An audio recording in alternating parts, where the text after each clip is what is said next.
right, so call this meeting to order at 2:33 p.m. It's Tuesday, June 15th, 2021. So first thing on the agenda is the discussion and recommendation on the approval of resolution number MPO 2021-06, adopting the proposed amendments of the MPO policy. That's Article 2, Section 2.3, membership, terms and administration shall be amended to allow a permanent director for the MPO separate from the City of Laredo planning director who is appointed by City Council. This item was brought to the Technical and Policy Committee last month to open a public comment period. That public comment period was opened by the committee to move forward with this. At this next meeting, we'll be bringing this for their final consideration and to receive public testimony. So before you see the draft, that proposed a bylaw change, this is what will be taken to the committee. There's not many changes. Really, it's just that part where they're proposing to separate the director, because currently in this section, it mentions that the City of Laredo Planning Department Planning Director shall act as the Transportation Planning Director for the MPO. It mentions the MPO Policy Committee shall hire a full MPO Director, full-time. And then the only other changes that were made, aside from that, was to the Technical Committee. Since currently the city planner, is a city representative, but they're also the MPO Director, we've changed that to make sure that the MPO Director is the chairperson for the committee, for the Technical Committee, and then also including the city planner as a rep of the committee. That way that planning department still has representation within the Technical Committee. Is there any questions? The only other changes were just administrative, wherever it mentioned Transportation Director, it just changed to MPO Director. Juan, this is Sara. I wanted to know, Yes, I'm sure by changing the bylaws, are you also looking at your planning agreement? Because if that's the case, we may have to amend the planning agreement as well if you're wanting to change bylaws, because the planning agreement says that your the fiscal agent is the one. Correct. I noticed in the planning agreement in 2018 there had been a change where the fiscal agent has the responsibility, right, to hire, terminate, or evaluate the MPO director. I know at the last meeting, the policy committee pretty much, since they said there's not a permanent director, only an interim director, they went ahead and decided to appoint an interim director. But yeah, I would think that agreement would need to be changed too if this bylaws change. So we would need to look at that too, revisit that. I know that's the one clause in that agreement that currently, like I mentioned, requires that the fiscal agent, which is the city, that they have that sole responsibility. However, the agreement doesn't mention anything about that person being the city planning director. Okay. So yeah, so we're open to questions or comments, and then we can discuss this, and then the committee can give a recommendation to the policy committee whether to proceed with the bylaw change, maybe pending the change of the agreement, or whatever this committee recommends. I recommend that we hold off and before we make changes to the bylaws to make sure that we're in the same process to do the planning agreement, that it ties in, or what we need to really do to change it, because you're changing the bylaws, but the agreement says otherwise. So if we can kind of wait to see how we have to change the planning agreement to tie into what you want to change the bylaws to be. Well, but shouldn't, Roberto, shouldn't we change the bylaws so it can trigger the change in the agreement? Because I think we have to get this approved so we can go ahead and move with the agreement. We're not gonna be able to change the agreement without actually changing the bylaws first. I don't know, I'm just asking, I think that's something that can be done. Right. Well, I guess, but all I'm saying is I don't want these are my bylaws. This is like my Bible. This is what I go by, and yet word, I haven't even changed the agreement to say that. That's what I'm saying. Let's say we move on, or the policy committee says, oh, well, but the bylaws say this, but the agreement doesn't. So that's why I'm saying, Can we recommend it pending the approval of the Yes. of the plan agreement? Yeah. Yes. Something like that. yeah, that's fine. Pending approval of amending the agreement, we can go ahead and Right. The accept the amendment. bylaws. Yeah, we'll bring that up to the policy committee. Mhm. So is there a motion, or do you want to have, was there a motion on the table? Yes, I'll make a motion to. Is there a second?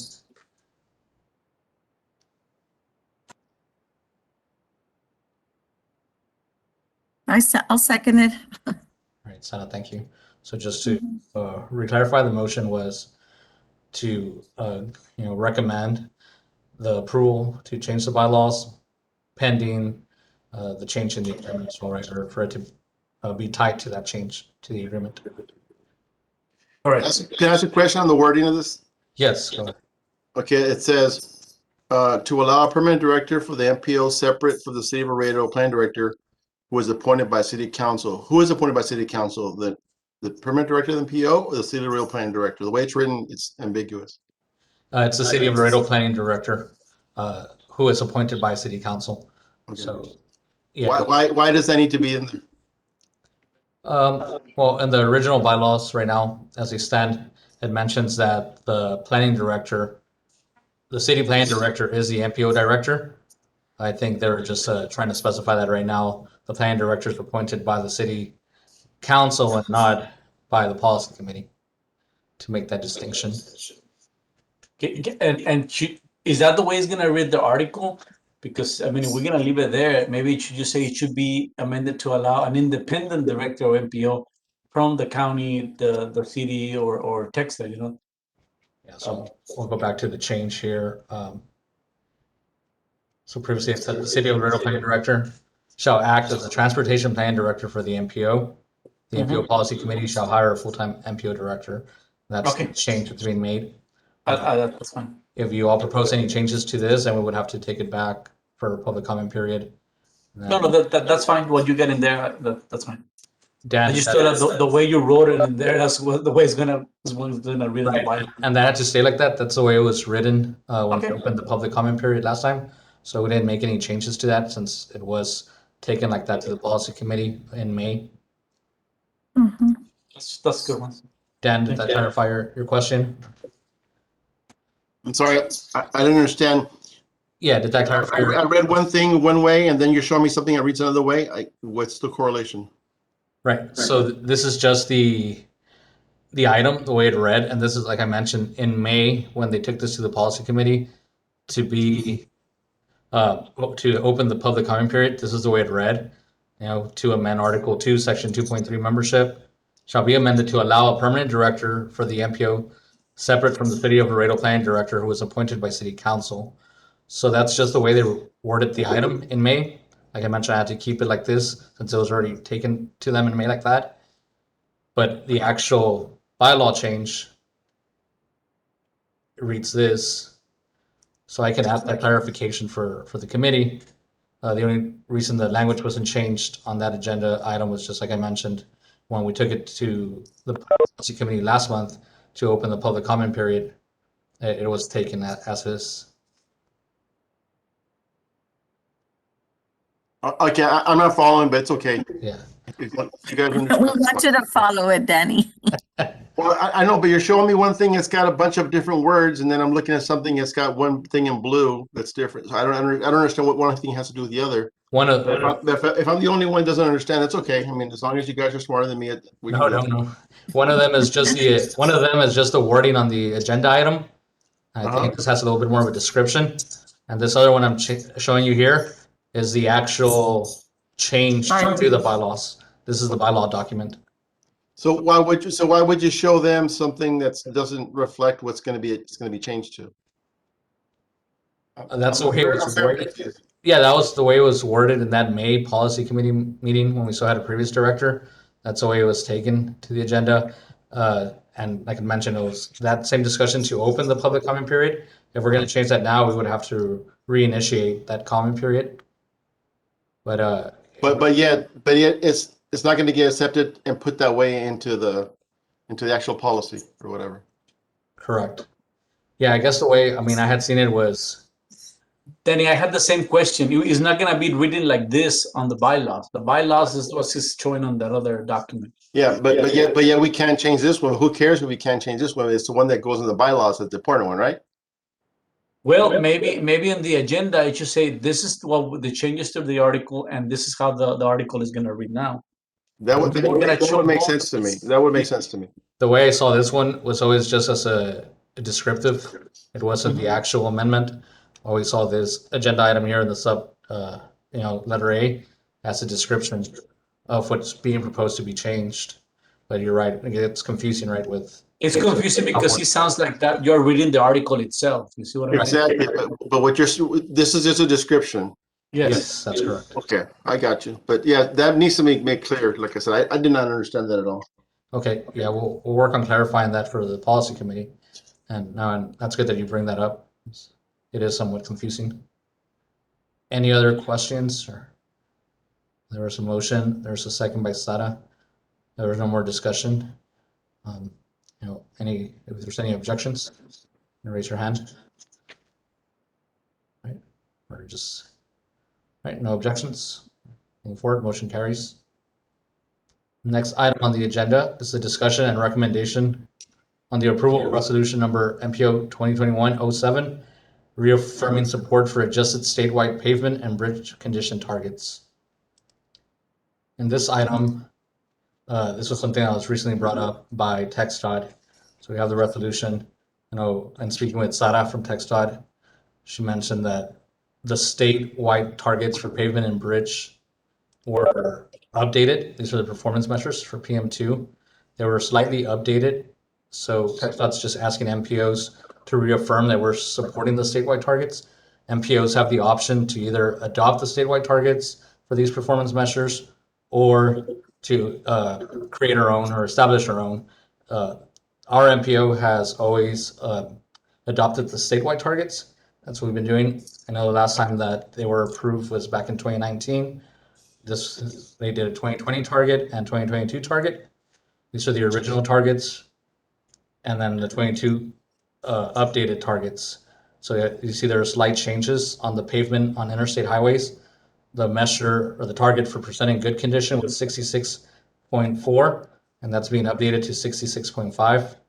Percent in poor condition was 0.3%.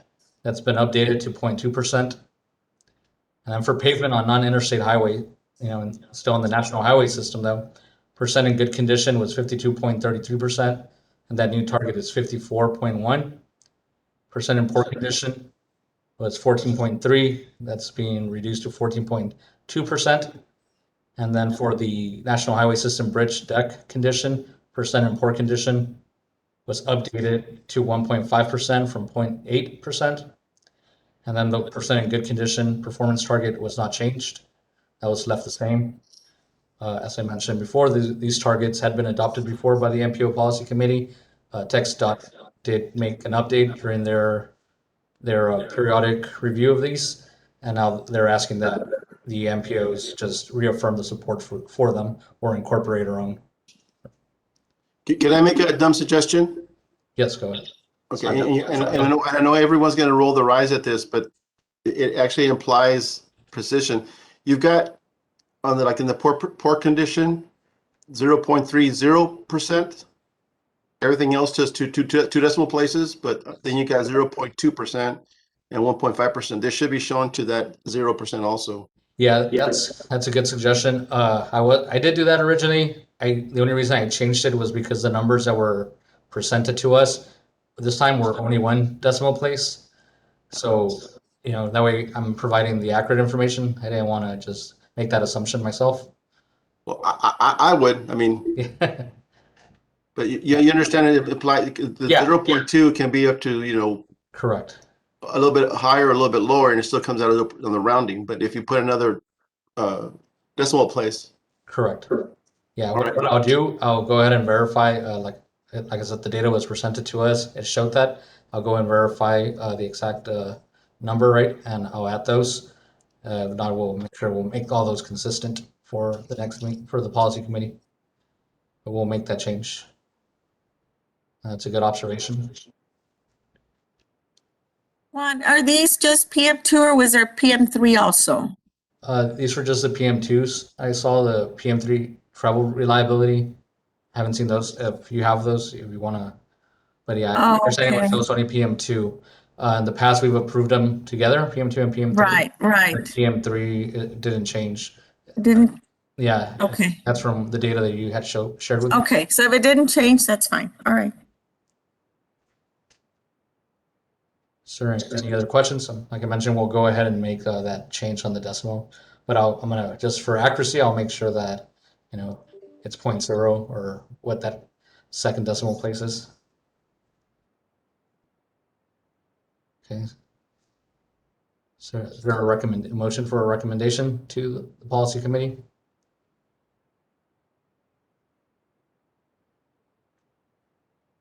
I recommend we support the text dots PM2 figures that were presented, since you all support text dots. I'll second that. Okay, motion by Sara and second by Carlos. Yes. Any other discussion? And yeah, if there's anyone opposed, go ahead and unmute and just state so. All right, seeing that there's none opposed, motion carries. Right. Next item on the agenda, discussion and recommendation on the initiation of a 20-day public review and comment period for the draft FY22 Unified Work Program. So this is another item that we've been working on. I'm gonna pull up something else on my screen for you. We've been working on this document. It was recently brought to our attention, right, that that there's a deadline at the end of July for the policy committee to approve the Unified Planning Work Program, but there is a required public comment period, so we're bringing a draft to you today, and then taking this draft to the policy committee to open the public comment period, and then we'll bring it back for final consideration in the July policy committee meeting. Pretty much the Unified Planning Work Program is just a statement of the work activities that we're going to do as an MPO for FY21-22. This is something that's brought up every year, and it just basically mentions how we're programming the transportation planning funds that we get from the federal government and channeled through TxDOT. Like I mentioned, we've brought this every year to you.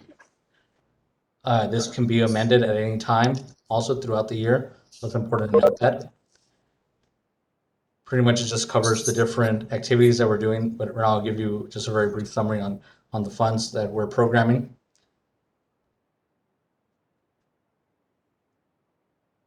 So let me zoom in here.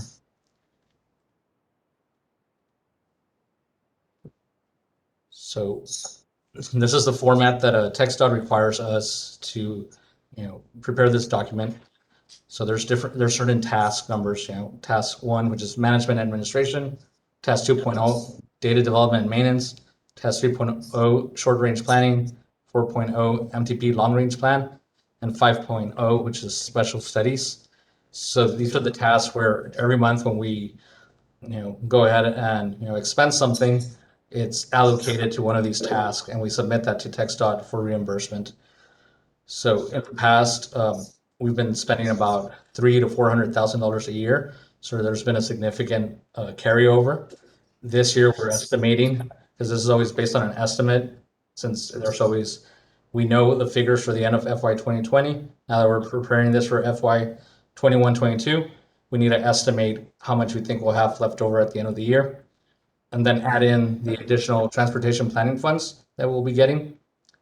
So we are estimating that we'll get, again, about 562,039 in transportation planning funds.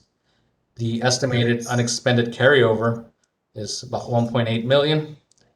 And that's a total TPF of 2,430,738. But we're only proposing to program 1,310,000 $1,310,000. And in the past, going back through different policy committee meetings, looking through the videos, it seems that the committee has always tried to be fiscally conservative with these funds, but it has been brought to our attention that these monies should be programmed and spent to the best of their ability, so that we should try to maximize and the utilization of these funds. But this year, like I mentioned, since we need to meet that deadline by July, we're proposing to program 1.3 million. And then there's other studies we need to do, we can amend that. But for the future, I think we need to start thinking about what other studies we need to do, what other things we can do to make sure that we're fully utilizing those funds as is recommended by FHWA and TxDOT. So I'll just go right away through each one. The UPWP Task 1.0, which is Management Administration, we're proposing to program 500,000, and that includes salaries as well, fringe benefits, and it also includes training, supplies. Last year, that figure was 460,000. This year, we will be, since we have full-time staff, we'll be having a year's worth of that staff time, which in the past, it wasn't a year's worth. Data development and maintenance, this is pretty much to keep up with our GIS database, also to help with our travel demand modeling activities. We're recommending 100,000. That's the same thing that was programmed last year. And again, these figures are also estimated based on current expenditure levels. For short range planning, that includes the development of the TIP, this document, the UPWP, documents like the public participation plan. We're recommending we program $30,000. And for the MTP long range plan, since right now we're kind of in between MTPs, we just recently adopted the last MTP in 2020. The next MTP will be considered will be 2025 to 2050. So that we'll be starting to work on that, probably around 2023. But there's some activities that we need to do to prepare for that. So the 25,000 will go to help with amending and revising the current MTP. Every time there's new projects that come in that we want to fund, we need to make sure they're on the MTP, so we need to amend the current MTP. And then we're setting aside another 25,000 for future work activities, like making sure that we update our congestion management process. That's an important part of the development of the Metropolitan Transportation Plan, and also making sure that we work with TTI and TxDOT on the travel demand model activities. So the total for the MTP would be 50,000. And then for special studies, this number is a little bit more augmented than in the past. We're proposing 630,000. And those studies, I have them right here. I'll show you those we're proposing. So something that's been in the works for some time and hasn't been done, it's been carried over each year, is this long range freight mobility plan. I think now that we have more staff on board and we have more capabilities, something we can tackle. This is something we'd probably do in-house, but with assistance of consultants. So we might not just give this over entirely to a consultant. So it'll be a joint effort. So that's one thing that we want to accomplish. Something that's currently ongoing is a comprehensive transit comprehensive operational analysis. So this study right now, they're evaluating El Metro's fixed routes and paratransit routes and just trying to optimize their service and provide recommendations. The study is currently ongoing, and they're currently in the stakeholder engagement phase. So this is programmed as well within those 630,000.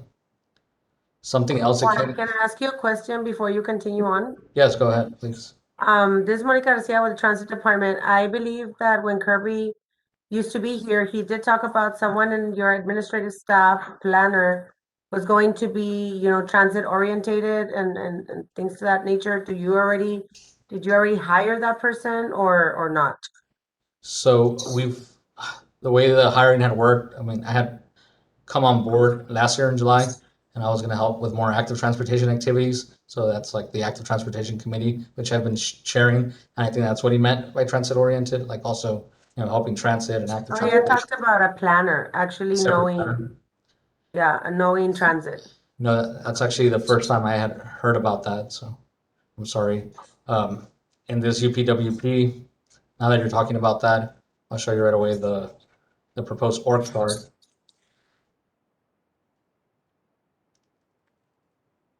So these were the capabilities that we've been talking about here, and that This has been in the plans. So eventually there'll be an individual MPO director and 3 planners, a short range planner, which is currently being filled by Gracie Briones, a long range planner, which basically what I was doing right now, I'm in an interim capacity, and then a GIS planner, which Jason and also had been contracted from the city to help us with that, but he's currently shifted over to the current planning division. And so as you see here, there's not a specific one for transit, but that's what this committee is for, to make those type of suggestions. And if you think that's something that would, benefit the MPO, definitely, we would consider that and take that to the policy committee for their consideration. So what this does, this is just a proposed org chart moving forward. The $500,000 that are programmed for staff, 450 of those can go towards staff time. And, that was, we kind of over budgeted their bid just to make sure that we're able to cover all the staff we have and we have some room to hire, if need be. So there's actually room to consider, maybe a transit planner. That's something the committee would recommend. No, just a question that I had. I mean, I'm not trying to No, yeah. No, recommend it's good anything. I that- mean, I'm just asking because that was in the discussions prior. But if you get a GIS person, that would be perfect because that would help us with Google Transit and stuff like that, and we wouldn't have to be hiring consultants and stuff like that. Yes, and that's what we're proposing to do right now. So you all know, like I mentioned, Gracie's helping with the short range planning. Julio's kind of helping in that, between GIS and long range planning.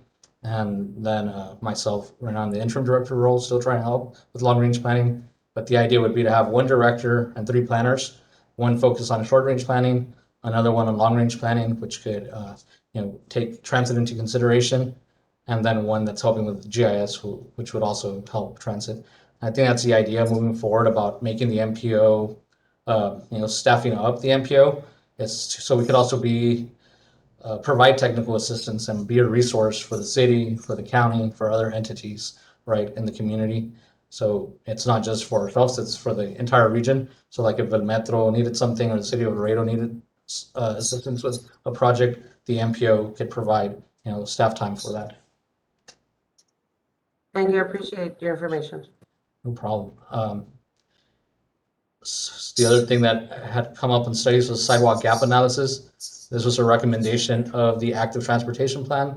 This study would help identify existing gaps in the current sidewalk network to help local officials prioritize strategic improvements based on key criteria. This is something that we've discussed before with the policy committee and that the active transportation plan recommends.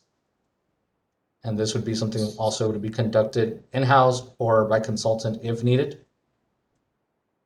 Something else that the Metro asked us for is a bus rapid transit study. This is to evaluate the existing transit system and demographic forecast to assess the feasibility of implementing bus rapid transit service along selected corridors that will help improve regional mobility and reduce congestion. This one, I think, would be handled by a consultant. Something else that the Federal Highway Administration suggested was that we do a resiliency study. This is something they're really looking at and they're wanting MPOs to focus on. So this study would assess the current transportation system's vulnerabilities to major transportation incidents or weather-related hazards and provide them for recommendations about, the ability to recover and things like that. So that would total 630. So 5.1, which is the freight, we're estimating about 100,000. The comprehensive operational analysis, we had budgeted 250,000. That might end up being a little bit less. And then for the sidewalk gap analysis, since we're doing some of that in-house, that'll be 50,000. Then for the BRT study, just based on what we saw in other communities and a suggestion from a Metro or an estimate, we're looking to program about 200,000. Then for the resiliency study, that would only be about 30,000 based on what other community or other MPOs are programming for such studies. So the total transportation planning funds that are being programmed are 1.3 million. So that's 1,310,000. This is a little bit more than last year. Last year they only programmed 960,000, but you see we have a huge carryover from last year that we're estimating. I mentioned FHWA and TxDOT would like to see us spend more of these monies. I know the committee has wanted to be fiscally conservative in the past, and rightfully so, but I think we do have enough cushion to be able to program a lot more studies as well. And if there's things that you think the city needs, the county needs, we definitely want to entertain those conversations, because that's what we're here for at the MPO, right? To be a resource and to help carry these studies out and, be able to implement some of these ideas. And like I mentioned, this document can be amended year round. So if this is something that you all would recommend for the policy committee and they approve it, we can come back in a few months again, revisit it, and amend as needed. Are there any questions?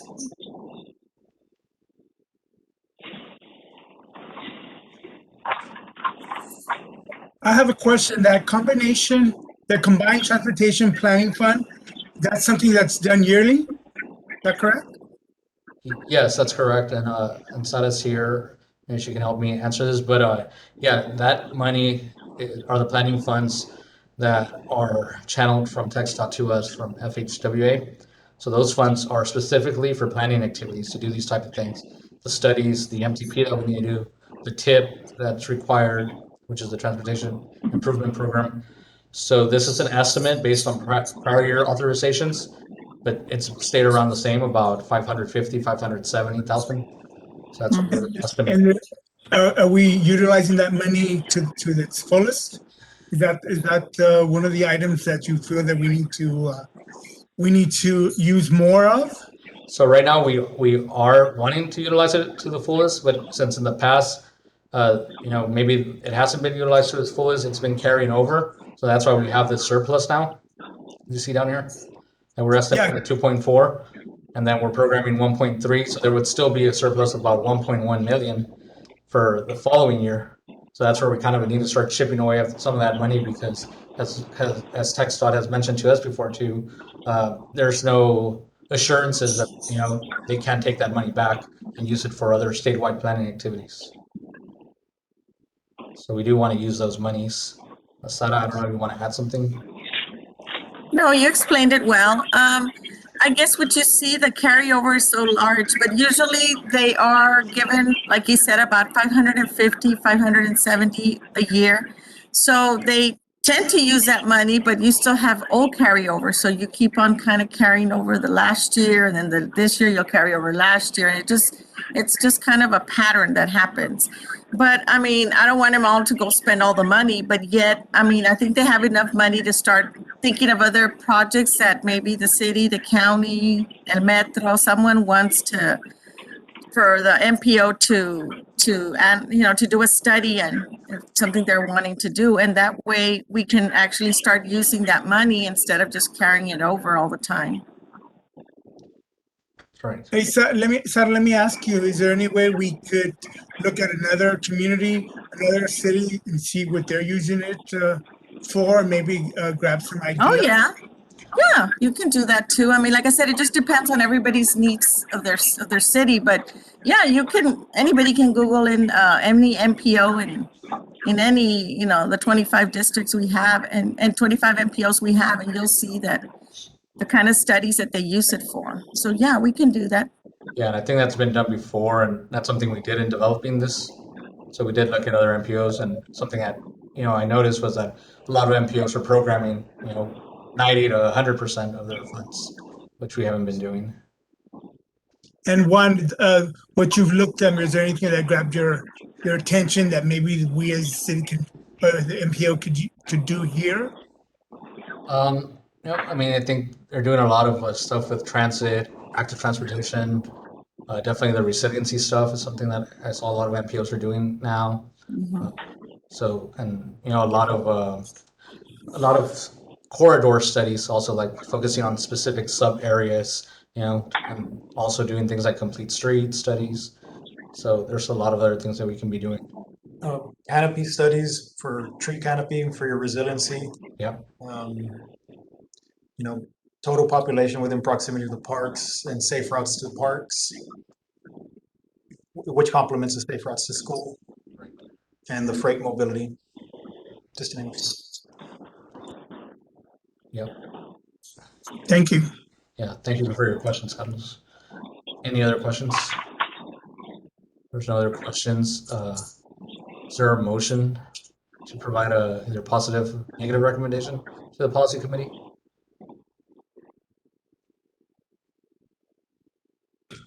I'll make that recommendation that we approve this plan. Okay, thank you, Carlos. Is there a second? A second though. Right. And we'll allow for any more discussion. If there's anyone opposed, please state so. Seeing that no one's opposed, so motion carries. Moving on to, sorry.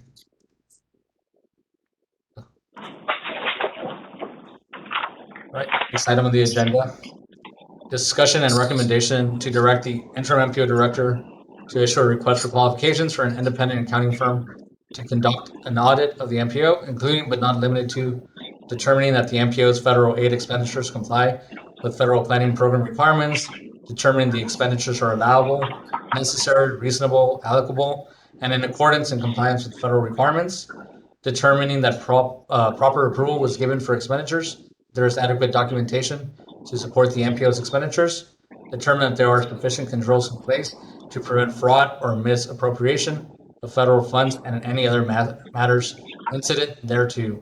So this item was requested on behalf of our policy committee vice chairman, Judge Tano Tijerina.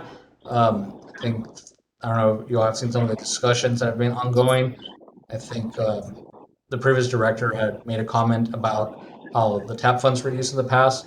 I know I've provided information to RIA and the mayor about how those projects were selected. These are specifically those transportation alternative planning funds that that are awarded to projects. The MPO committee only has they have the discretion over these funds, but they're the ones that select the projects. But there's a whole call for projects process, and then that money is pretty much handled by TxDOT. So once those projects are selected, then TxDOT coordinates with the projects that were selected or the project recipients, and then they enter into advanced funding agreements.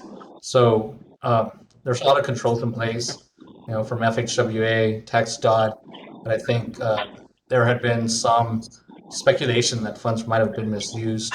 So I think that's why this item was brought up. But I mean, at least from what I've seen here, everything was fine. Everything was taken to the policy committee. The minutes were approved for the call for projects were authorized, where the funds were awarded. But again, this is an item that's being requested by a policy committee member. So we can have a discussion about it and see what you all think.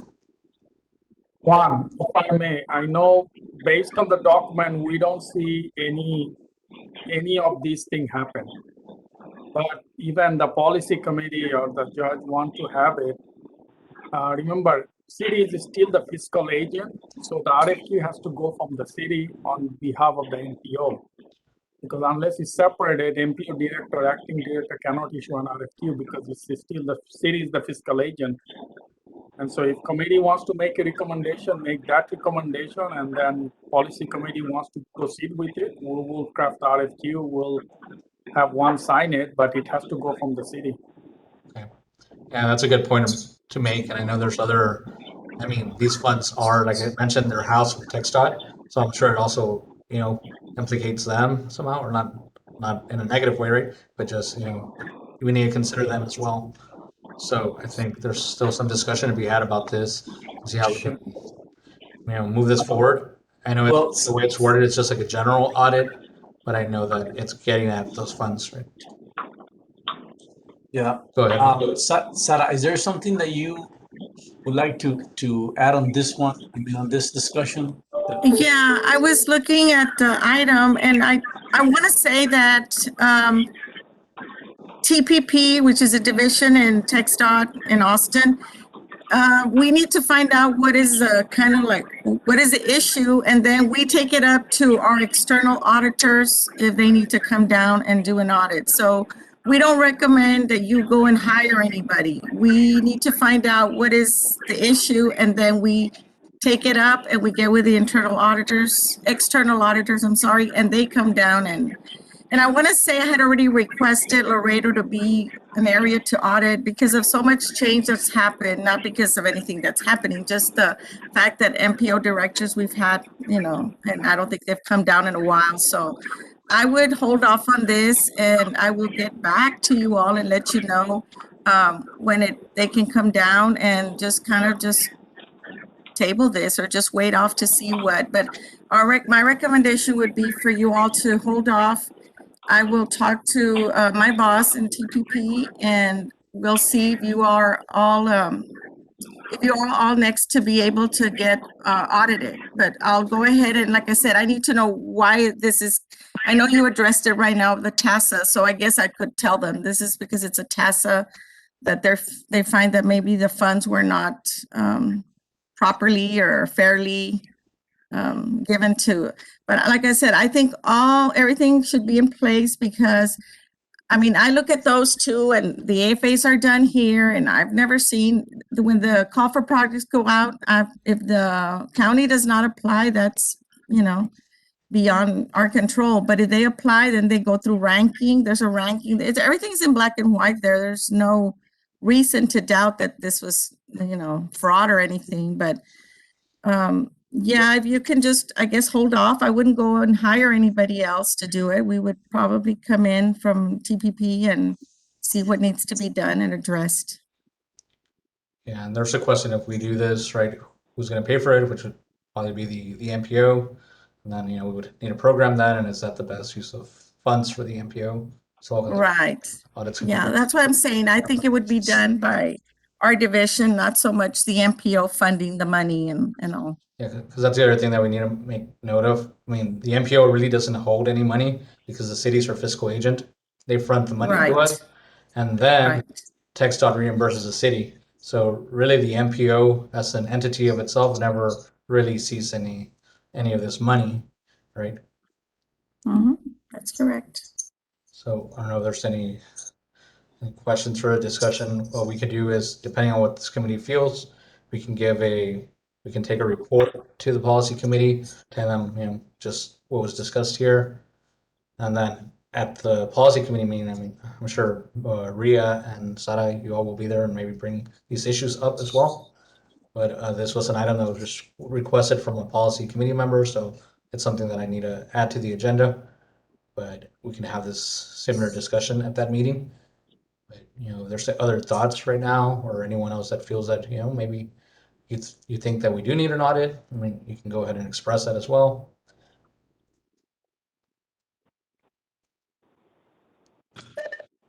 Well, I would sort of agree with Sara.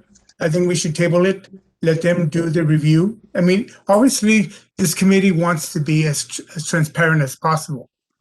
But if we could hold off and maybe have, like Sara said, have them do an internal or external review and not actually have to hire someone for the moment. Correct. I will agree with the same thing, to put it on hold and so first they know how TxDOT can help with this and TPP if needed. Okay, so we'll take that. So the motion is to table this, and right, is that correct? Does somebody want to make that motion?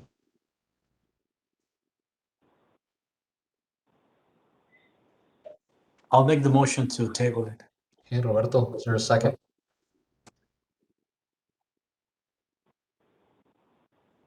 I'll second it. Right, Carlos. Right, is there any more discussion? If anyone's opposed, please state so. All right, and motion carries. Table this. The next item, kind of in line with that, this came out of a discussion with FHWA, TxDOT, and TTI about this audit, right? They are recommending that we do an MPO process review. This is something that TTI offers. This is Bill Frawley from TTI. It's going to send us, if we move forward with this, he's going to send us a scope for this. Pretty much what it does is TTI, through the contract that they have with TxDOT TPP office, would look at our MPO processes that we have in place, and we can ask them, can you please look at what's the best route moving forward. Should we remain with the city as a fiscal agent? Should we go to the county as a fiscal agent? How can we become more independent, right? Things like that.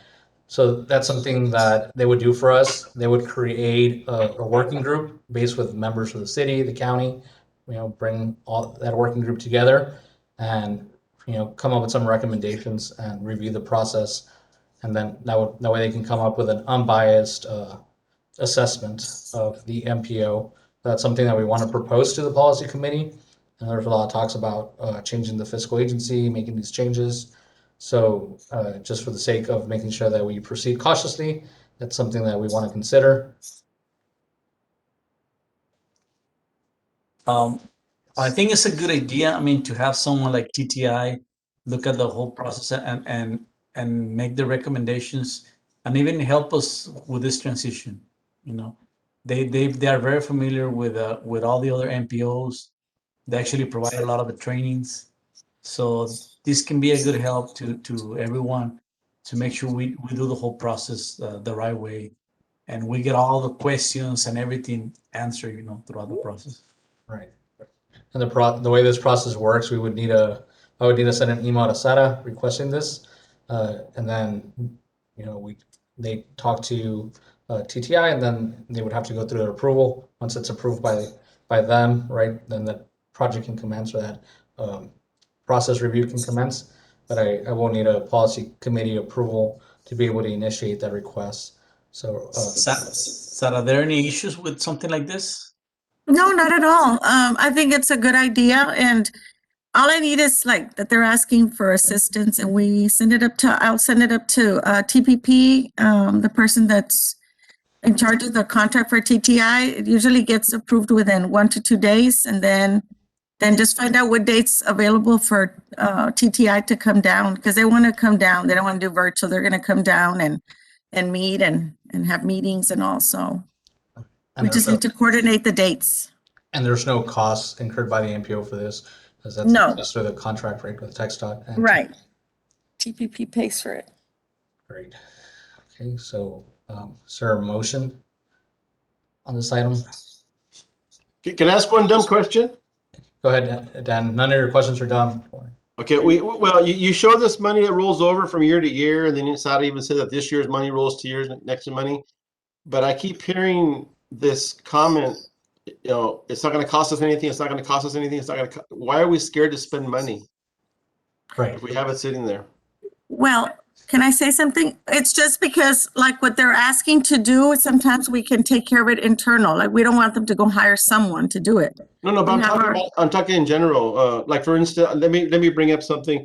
Before Kirby left, we disagreed on many things, but one thing we agreed on was that there was these little pet projects that I'm not going to say who was doing, but it only helped, certain areas of town, and it wasn't. And Kirby was all for, and which I agreed with, was pulling the money and having one big project that helped the city more, as opposed to one little piece of it. Does that make sense?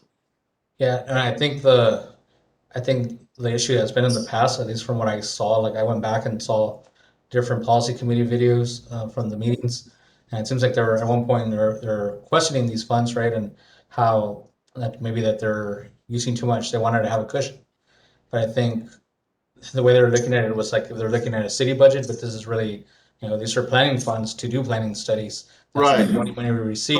So what I'm saying is, I don't want to see a walkway from one school to another school. That just helps a little area of town. I want to see something. This is called a metropolitan, which, by the way, was misspelled in one of the documents you had earlier. Oh no! You might want to. Yeah, if we can't spell our own name, then we're in trouble. Thanks, Dan. Anyway, but I would like to see a focus on the metropolitan part of that. The feds require that we do this because we're supposed to be looking at it from a really high view, as opposed to these little pet projects that really just doesn't. That looks good politically, but doesn't really help anybody. Does that make sense? Yeah, no, that makes sense. A traffic study that where our congestion is going to be, so we can all address it with TxDOT's county and city, Right. that kind of thing. So yeah, and that's the idea behind MPOs, right? For us to plan cooperatively. But we are going to spend the money, right? We're not going to try and find more money that somebody else will pay for.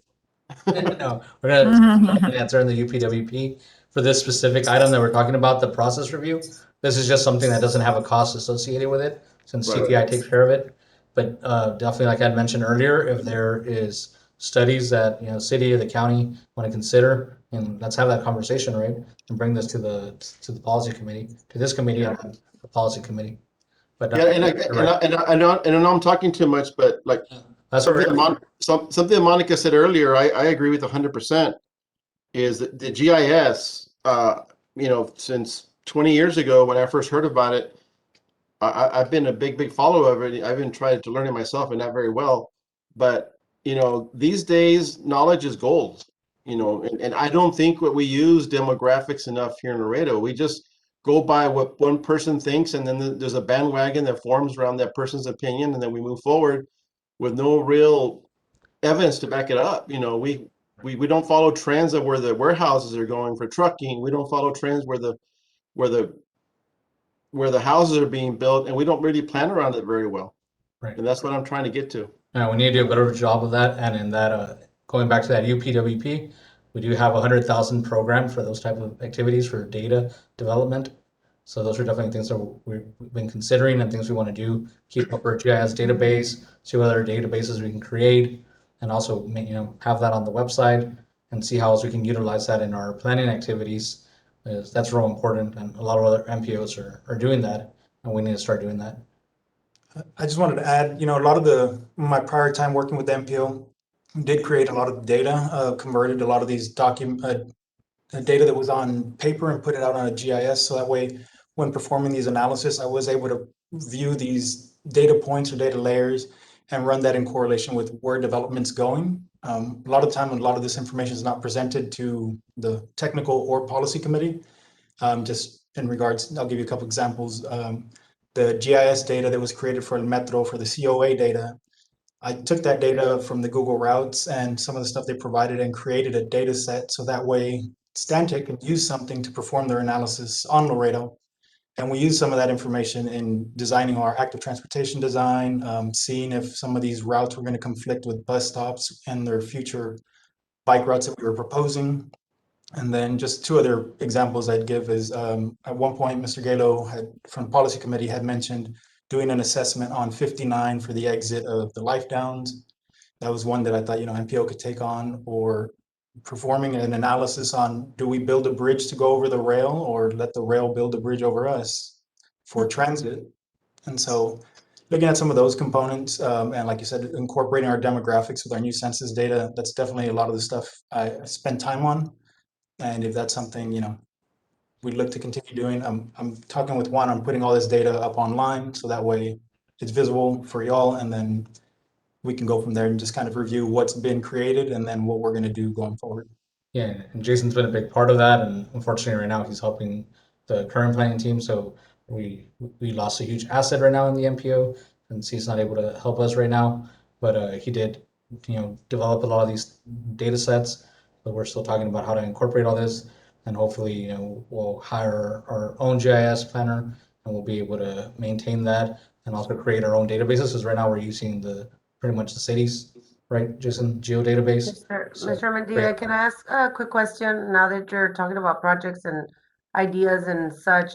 Is there any time in the future, or maybe a project in the future where you're gonna have light synchronization? Because that'll probably traffic light synchronization, because that'll be something that can probably help, I know the not only, City of Laredo ambulance, transit, and so on and so forth. Right. I know the MPO has discussed that before in the past. I'm not sure what role they play. Basically, we're involved in the planning. Dan, I don't know if there's something in the pipeline for the city. And if there's Well, I mean, we just finished doing a synchronization Yeah. project not too long ago, a couple of years ago. But it goes beyond that. I mean, first of all, if it involves transit and the emergency services, we're talking about transit priority and emergency vehicle priority where we let them in, but they have to make sure that they have the sensors and all that to let them through. That's one thing. The other thing is, for those of you who live in Laredo, it's not a matter of synchronizing traffic signals. It's about adding more lanes or limiting lanes if it's congested, 200%, all the synchronization in the world is not going to get you through it. So those are the things that have to be identified, not just say, well, we're going to synchronize these lights. We synchronize, Mines Road, and if I get you 5 extra seconds at a signal, is that really going to help you? So you're saying like let's address the problem with the issue. Well, earlier you identified that you have a short range planner and a long range planner, right? Okay, so Yes. the synchronization plan would fall under the short range, right? But that long range planner, it needs to be the one that's thinking about stuff 20 years from now, so we don't have those congested intersections. And you name me a long range planner the city of Laredo has had in the last 20, 30 years, and I don't think you'll name one. I mean, even TxDOT, their long range planning is done up in Austin, and no one locally is doing it. When I was in California, we had a local, with highway department there, we had a local group doing that because they knew the local area, and we were planning projects for 20 years down the road with real numbers, not some people up in Austin was hiring consultants to do it. That's what we need, and and Monica also to help answer some of your question. Something that we do as part of the Metropolitan Transportation Plan, which is our long-range plan, we have to update our congestion management process where we look at strategies to reduce congestion. So that's where we would look at things like that as well. Like Dan said, maybe more long-range planning to make sure that we don't have those issues in the future. And I apologize if I come off preachy. Sorry. No, don't worry. So we're still on this item about this MPO process review. Had someone motioned? Was there a motion for? A motion. Motion by One. Sara. Is there a second? Everyone's quiet today. I second that again.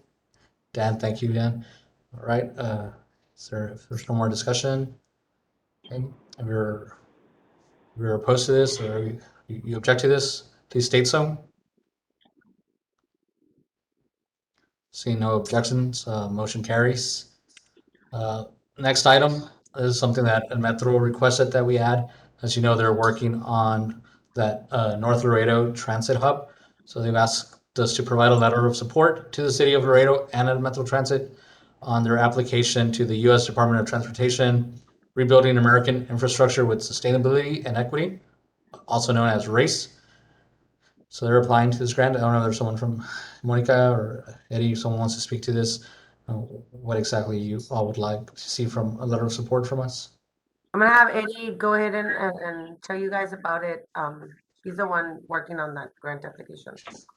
Thank you. Yeah, good afternoon all. Yeah, this is basically we're requesting a letter of support for a grant application that we're currently working with TTI out of Boston. They've been contracted to assist us with the grant application for the North Transit Hub that's going to be located a little bit north on Shiloh and Springfield. It's undeveloped land that the city of Laredo has given to Metro, and that's for this item is about for a letter of support for the MPO to bless us on the grant application. All right. And I understand you have a deadline, the grant in July, right, Eddie? Yeah, the deadline for us to submit the grant is July the 12th, 5 p.m. Okay. I know the technical committee and the policy committee support this. I mean, we're going to go ahead and draft a letter that should show up for the policy committee. They support it. We'll provide that to you. But if there's any specifics that you need in the letter, just go ahead and email us or Okay. give us a call. And that way, if there's anything that we should specifically mention, you can let us know. Is there any questions from the committee? Are there any questions? Yeah, this is Antonio Rodriguez. Oh, yes. Representing the Webb County City Laredo RMA. Hi, Antonio. Thank you. Juan, I think Juan, you told me that there was a similar request to the RMA for this same item. Right. Thank You you for sent me a note reminding. about that a couple days ago. Yes, thank you for reminding me, Antonio. Yes, the request for this item had been for the MPO and the RMA, but as you know, that's a decision for the RMA to make. So I forwarded this to Antonio. I think you forwarded this to your chair, right, or to the to the board. So I know that's something that Metro had Correct. requested from the RMA, a letter of support as well. Yeah, that's correct. So it would require board action for us to approve a letter of recommendation or letter of support. And that's number one. And we're not scheduled to have a board meeting this month. Our next board meeting is in July, but that date is still tentative. Number one. Number two, the chairman and the vice chair would like some more information about the project so they can review it through the executive committee before they would bring it up to the next board agenda. So if you could provide that information to us so we can review and present, then we can take it to the next, we can take the next step on it. Yeah, once we receive any, some more information from TTI, we'll go ahead and forward this to Juan and to the RMA.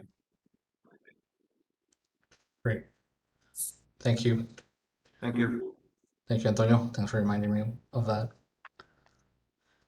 Okay. Is there a motion to provide a letter of support or recommend that we provide a letter of support for El Metro's project? I'll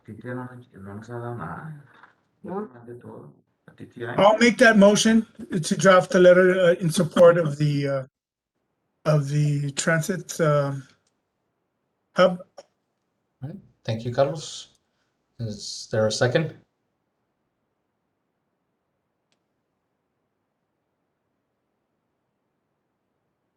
I second it. Thank you, Steph. Okay, any further discussion? No? If anyone's opposed, please state so. All right, seeing that no one's in opposition, motion carries. Thank you. Another item that was requested to be added to this agenda by El Metro. They're asking for a status update on the FHWA approval of the 2021-2024 statewide transportation improvement program. So on this item, our TIP, or Transportation Improvement Program, was already approved by a policy committee. We send this to TxDOT, and then they compile all the tips throughout the state, and they prepare the statewide Transportation Improvement Program. But that's still pending approval from FHWA. My understanding from El Metro, from my discussions with Eddie, is that they are needing that approval. It's contingent upon some funding from Federal Transit Administration. So they just want to get a status update on that. I've had conversations with Eddie. Like I mentioned, that's really out of the MPO's control. There's not much we can do at this time since it's at the statewide level. But I know Sara also had a similar conversation, right? I think with El Metro. I don't know if you wanted to add something else today about this.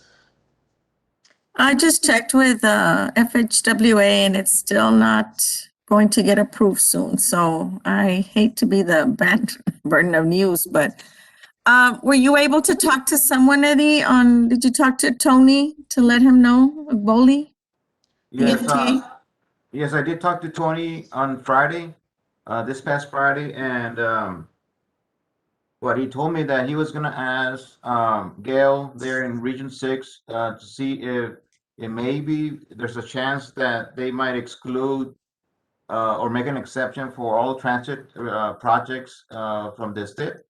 And that being said, that they would proceed, with the possibility that for us to get our grant applications approved. I did ask him whether other transit agencies throughout the state has the same predicament, and he said yes. One of them being Corpus, they're in the same boat as we are. So I have not, Tony has not emailed me or called me back, but I did talk to him on Friday, and there might be a chance that they might exclude transit for waiting for the STIP to be approved by the Federal Highways.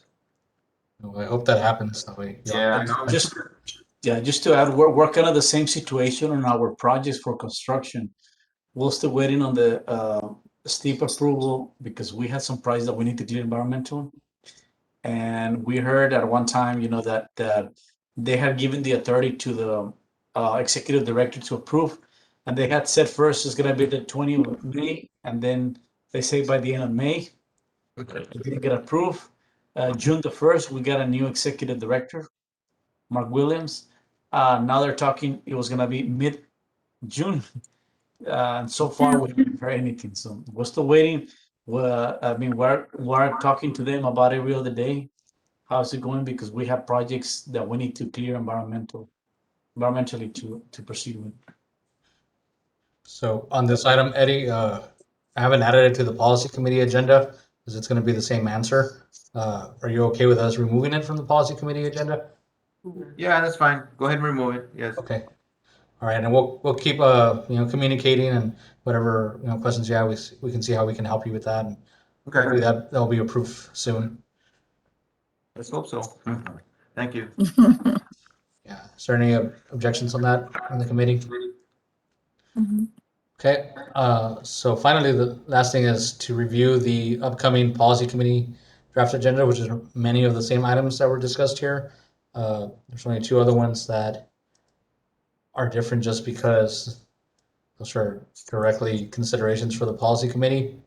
And we're going to go over them, and if you do have comments on those, you can make those now. So this next meeting is actually going to be in person at City Council Chambers, 1:30 p.m. So I know some of you here do attend those meetings, so I'm letting you all know, right now. So if you do plan to attend, you all are welcome to attend Council Chambers, or you can still watch it on the Swagit live link or on Spectrum Channel 1300. So that'll be Monday, 1:30. We'll be meeting in person there at Council Chambers. A lot of the same items that were discussed here. Zoom in a bit.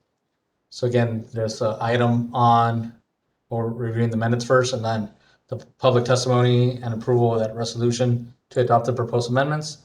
So we'll go ahead and bring up the recommendations that were decided on here today.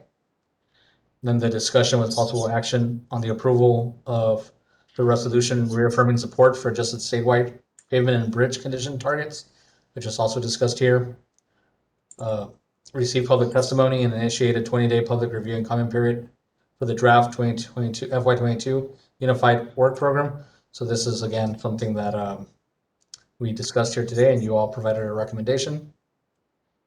Now on this item, letter E, it's the one about the audit. We discussed that, and we'll let them know what was discussed here at the technical committee. The technical committee decided to table the item, and then let them take that information and decide as they see fit. But I know Sada, I think you'll be there. People from TxDOT, and I think Ria from the city will probably be there as well, and you all will share your concerns. But we'll see what the policy committee discusses in relation to that. And then the discussion with possible action to allow staff to initiate a request for an MPO process review, which you all give a positive recommendation for that. We'll be taking the support letter request from Metro as well for their consideration. These last two items are something that they had asked that they be added. One of them, member Vanessa Perez requested this, and this is really, we didn't discuss it here because it doesn't really impact the technical committee. We would keep our meetings the same if they decide to change the meeting. They said they want to have a discussion on changing the regularly scheduled meeting dates of the policy committee that are currently the third Monday of each month. They didn't give a specific day and time for that time change. The only issue was that I know that it's the same day as city council. I think some of the city elected officials on the policy committee, wanted to perhaps change that to another day in the week or a different week. But for now, the technical committee would still meet on Tuesdays. If there's any comments about this, please, by all means, let us know your thoughts. That's something that will be discussed at the policy committee meeting. And then they also asked to place this item for discussion with possible action on the appointment of a permanent MPO director and any other matters incident there too. Again, I think that would tie to that change in the bylaws, right? So depends what happens with that. But since that issue of the agreement is going to be brought up, I'm not sure what's going to happen with that item. In talking with the chairperson, he had just asked to place this on the agenda in the case that they want to have a discussion about it. That I know there's no recommendation or anything at this time. It's just a discussion that they want to have on the agenda in case it's something that they want to discuss. Juan, real quick. Go ahead. Does that appointment of the MPO director, does that have a set procedure to do it? You know, with three different entities on the board, Right. I could see some friction about how they're gonna do it, but is that spelled out in the bylaws? I mean, we've never hired one before, so I'm just wondering about that. Right. With the proposed bylaw change, it would be up to the committee. But then, like I had mentioned, that we probably need to change the agreement as well, the text dot agreement that we have. But it would be up to the MPO policy committee to make that determination. So that would be the process that they would have to. I mean, they could either open an application process or appoint someone. But yeah, those are questions that even we have internally, right? But I think a lot of these changes were the last meeting. They were made. They're recommended by a technical committee, taken to the policy committee. But there's a lot of changes that happened within that one meeting, and there's still some clarification and things that we need to research, right, moving forward. But Okay. that would be the process. Would be, I mean, it would be up to the policy committee. But as I've been mentioned on the current agreement with TxDOT, it states that the fiscal agent has the sole responsibility of hiring, terminating, evaluating the director. So that's something that would need to change. Hey, Juan, but the thing is, it says discuss with possible action. That means that they have is there something planned, someone in mind? No, not that I'm aware of. It was just to have it on there in case, they want to take that action, because I think that was part of that plan that was presented at the last meeting. They had mentioned that they would do this at this next meeting, but there's new information coming to light, so we might have to hold off on that. But again, I mean, that's a discussion for the policy committee to have. If anyone has other thoughts on that, right? And then, as always, the discussion with possible action on that Achara Ruthinger Road project. That's on every committee. And then a status report by the Regional Mobility Authority. I think Antonio's still here. I know you usually present that to the policy committee and not the technical committee, correct, Antonio? Yeah, that's correct. We'll provide a report Okay, today, and I think we will have representation there on Monday. okay, But we'll still be sending out the report later today. great. Thank you. We look forward to the report. Like I said, you can send that also beforehand if you want, so we can put it in the packet. Is there any questions about the agenda? I know there are some items that are, that definitely a lot of members have questions about. I'm sure it's going to be a lengthy discussion at the policy committee meeting as well. So it might be somewhat of a long meeting. But are there any questions from the committee? Any concerns? Anything that you all would like to discuss in relation to the agenda?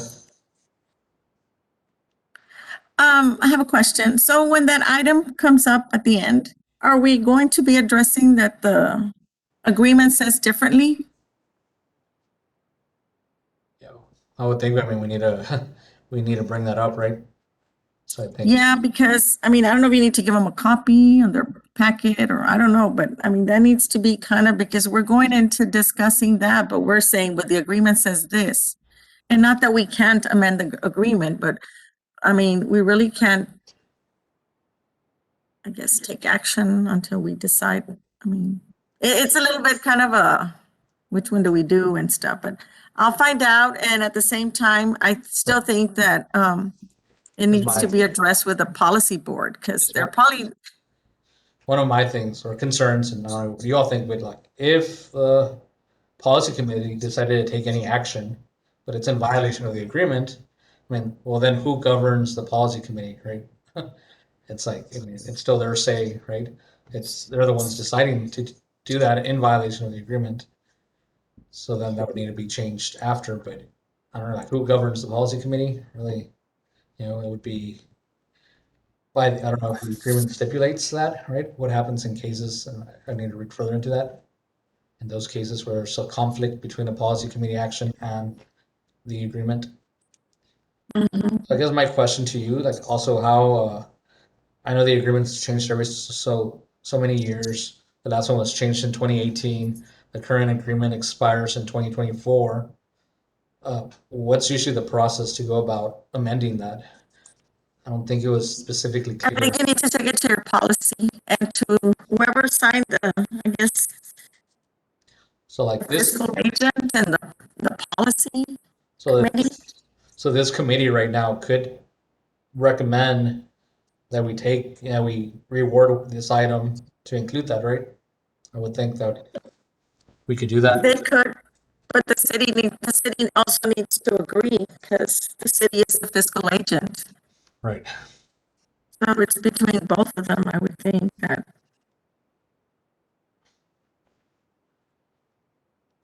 Something I want to bring up, Jason, real quick, if you don't mind. Can Yeah. you guys hear me? Yeah. Yes. Okay. My audio is breaking up, but Yeah, right. So I might remember this. I think this is before your time and the current planners at sea. But I remember there was a comment. It might have been by the judge. I'm not sure, but and so remind me if I'm doing this wrong. But there was a comment from the policy committee that they had some items in there. I guess they didn't understand them, or they go on the meeting and they kind of want to know which way they should vote and stuff like that before they even get to the meeting. But they felt that they weren't getting any support from the technical committee. They weren't being told what we think we should, they should do and stuff like that. I mean, of course, we can't tell them what to do. We just give them opinions. But we weren't getting a whole lot of opinions. We kind of complained about that. You remember that, Sarah? Yes, I do, because I said, yes, we do, we discuss, but then when we take it up, they don't like what we voted on, so it's like, well, then, Either that the message wasn't getting through, or there's a lot of wishy-washiness within the group that we're not getting the message to them.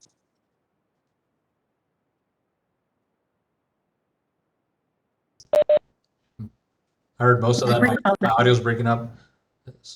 Can you all hear me clearly? Yeah. Yes. My audio was breaking up, but I did get some of that down. Said there had been a similar conflict in the past. But is there any other thoughts or recommendations from the committee? Right. So that's takes us to our next item. Discussion of any old or new business. Is there anything else that needs to be brought up? Any old or new business? Right. Okay. It's just in regards to how you mentioned the communication and not, I guess, recommendation or the clear picture of what the technical side. Is there another way we would like to present this information? For visuals, our presentation, or is it just on behalf of like their recommendation or accepting? Now, I think it's that, Kind of to do that. yeah, I mean, we can only, we as a committee might agree on something, and they see it differently, so they don't accept what we're saying, so they make the final determination, so.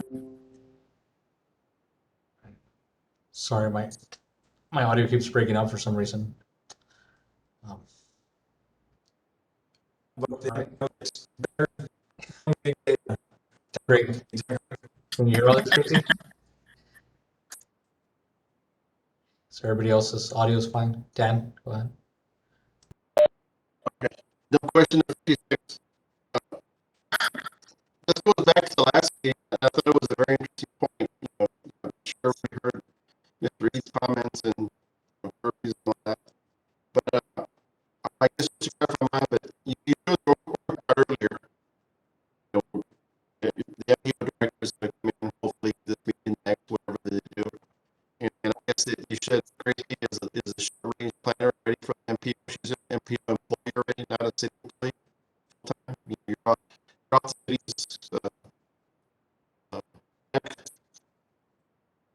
Part of MPO Eastern. Parts where you are MPO. So, yeah, so we're city employees. We're hired by the city, but we're contracted to the MPO. So, but when we were hired, like at least in my case, Gracie's case, and one of our admin's case, they were hired under Section 112 for the city, which the planning 112, which is the MPO. But we are city employees, right? So we went through the whole But is the HR intention, process. is the intention that the MPO is going to have their own employees, not contracted employees? Is that the intention? So So, Danny, I think that's something that I actually had a conversation with Sarah this morning, how this works, you know. uh-huh. They're MPO employees, but you know, there has to be a fiscal agent in the back, which in this case is the city of Laredo. Right. There still will be like city of Laredo, but they will be related, but they will be working for the MPO. The MPO program 100%. Correct, correct. Right. So Every MPO on the state of Texas, they have a fiscal agent in the county or the city, and they're the ones that they're employees of. It's not like the MPO has their own employees, independent employees hired just directly for them. Oh, I thought from the conversation I heard last time was that the fiscal party or whatever you're talking about, the radio does, all they do is they cut the checks to the employees of the MPO and then they get reimbursed for it because there's no direct payment to MPO employees. But I thought the MPO employees were separate. Isn't that part of the argument? And I see that in a legal way and not in a fighting way, that the county and the city wanted to make sure that there was no bias on those employees? Correct. Well, the main thing is the bias you eliminated by not having the planning director being the MPO director. You don't have you have an independent MPO director that makes the decisions or looks for the MPO, and that's what we broke it up. You know. Okay, so only the MPO director is going to be a whole separate person, not anymore like Kirby used to be or Correct. whatever. so the MPO director would be separate from the planning department. So in essence, the MPO is its own program, right? The only thing is that we're still city employees, but let's say if the fiscal agent changes to the county, then we would have to, have those discussions with the county about, okay, you're going to be our fiscal agent. We're going to have to enter into a new agreement with the county and TxDOT, and there we would specify, okay, who hires these employees. So an example is the El Paso MPO. They have pretty much independent MPO, and the bylaws that they have are very clear about that. That the policy committee selects the director for that MPO, but it mentions that the employees of the MPO are city employees contracted by the MPO. That's probably going to be very similar, case that we will have, whether we have the city as a fiscal agent or the county as a fiscal agent, because we don't have our own HR, we don't have our own payroll and Right. stuff like that. So, we would still utilize those services from either the city or the county. But that would be detailed in that agreement with TxDOT and whoever the fiscal agent is in the future. But yeah, there's a lot of models throughout the state and they do it different ways. Okay. Yeah, well, just to get clear in my mind, I guess maybe I'm looking at it the wrong way, but so Gracie is a short range planner. So how come there isn't a long range planner? Because the city doesn't have one to offer, or is there another reason? Jason was a long range planner. Jason was hired as a long range planner, but he was hired for Section 110, which is the planning department, right? So he's still helping in that, but he's helping with current planning right now. I was hired as a planner for the MPO, and I was given the quote unquote title of long range planner. But right now in my interim director role, that's kind of, somewhat vacant. I'm still helping out with those duties. Okay. So for the GIS, the city's going to hire someone for GIS and planning, and then they're going to do half their time with the MPO or whatever it is. Is that the way it's going to work? If we're the ones that ask HR to put that, it's budgeted for the MPO, so we would ask that it would be full time for the MPO, Section 12. Okay, so hired by the city and then lent to the MPO. Correct, but with that understanding since the beginning that they are going to work for the MPO, Okay. but legally, was legally a city employee. And all these employees you're talking about fall under that $500,000 budget? Yes, that's correct. They fall under that. That includes the director and the three. Yes. a director, 3 planners, 1 admin, and right now we also went ahead and budgeted for half-time administrative secretary, which is helping both the planning department and the MPO. They help out with, they're the ones, she's the one that helps with the payroll and a lot of other the requisitions that we do through here. So she helps both the MPO and the planning department. So she's the one employee that's being quoted 50% to each one. For example, once a new, right now with the planning department, like Jason, he's helping over there with the current planning, but he's still doing GIS. But for example, if we needed help on a project for GIS, we could talk to his superior and ask that we can contract his time, and that would go under that $500,000 budget, since right now we have a vacancy in that GIS position. For the year and a half, I've been mostly contracted out to the MPO. In this transition with Kirby going out, it left the team with less, everybody got shifted around, so I've been filling the role over here for current planning. But yeah, that's kind of been the way for the past year and a half. Right.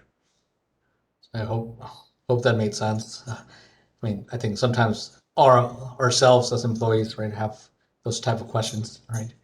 I mean, like one question I have right now, and it's like, okay, the policy committee appointed me as an interim director, but so who approves my time, right? And internally in the system, that person is still the planning director, the person that's approving my time. So there's a lot of questions that still need clarifying. And that's why whatever happens, whether the city stays as a fiscal agent or the county becomes a fiscal agent, we need to relook at that agreement. Pretty much just look at everything and make sure all those things are very well detailed in that agreement. Would that be Vanessa temporarily? Right now, she is the interim planning director, planning department director. That's correct. No, let me ask you, you're saying that I can understand the question as whether you're covered directly only by the MPO or part of the city, because the city, you still need your the insurances, correct? Right, that's correct. As city employees, we do get the benefits from the city, and that's And so is that something that the city will be charging the MPO with that 500,000? that does include the fringe benefits. My understanding that there's some things that, like the holidays, I think comes from the general fund. So that's something that we need to look at. But it would the fringe benefits are included in that 500,000. Mm-hmm. No Halloween or Christmas for you. No. Oh no. School district gets. Carlos. That's right. You hear that, Gracie? Julio? You're gonna have to work through Christmas. Sorry. Just kidding. That's good. Well, yeah, so I'm glad we're having this conversation because there's some, like I mentioned, as employees too, right? We have questions, especially being hired as city employees with the MPO division, but now the MPO becomes pretty much its own, standalone program, but still contracting city employees. I mean, there's still a lot of questions we have, so it's good to have these conversations. And whatever happens, I mean, other MPOs, have regional councils that are the fiscal agents, right? So they create a regional council of governments, and they're the fiscal agent. So if that were to happen one day, I mean, we need to have that, conversation, like, and detail that in the agreement, and say, okay, who's paying for your benefits, who's hiring you, who has the right to fire you, right? So all those questions.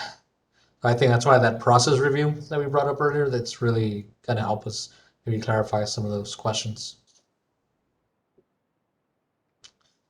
All right. So it's 4 o'clock already. Some of you are anxious to get home the next hour. So there's no other questions. Is there a motion to adjourn? Okay, everyone's very good. Everyone's raising their hands. So that means no one opposes the adjournment, right? All right. Thank you all very much. Appreciate all the support everyone's given me as well in this new role, and so I really appreciate that. So thank you all. Look forward to seeing you all. If you have any questions, feel free to email us, give us a call. All right. Thank you. See you all soon. Thank you. Bye. Thank you.